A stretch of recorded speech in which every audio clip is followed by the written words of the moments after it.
నేను గుమ్మడికాయ కూర వండుతున్నానండి. చూడండి, కొంచెం పోపుకి అన్నీ వేస్తున్నాను. నూనె పెట్టి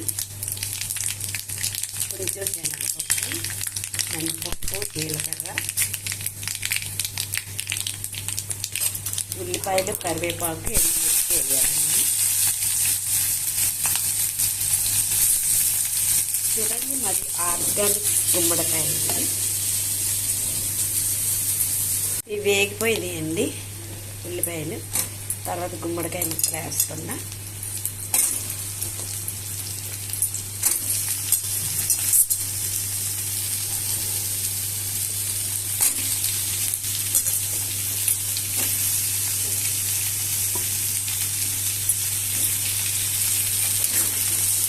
కార్తీక మాసంలో అందరూ గుమ్మడికాయ తినాలంటారు కదండి.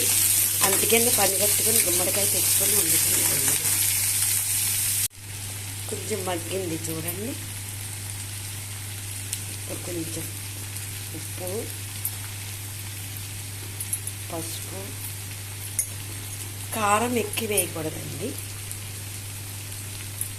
ఎక్కువ పచ్చిమిరపకాయలు వేసుకోవాలండి కూరకి. ఇది మగ్గిపోయిందండి. బెల్లం వేస్తున్నాను. మీకు ఎంత కావాలంటే అంత వేసుకోండి బెల్లం. చూడండి, కూర రెడీ అయిపోయింది. ఇలా నొక్కితే మెత్తగా అయిపోయిందండి కూర. ఇది చెట్టు మీద కాయ తుంపాం కదా, చిటుక్కులు ఉడికిపోయింది చూసారా. ఇదేనండి గుమ్మడికాయ కూర.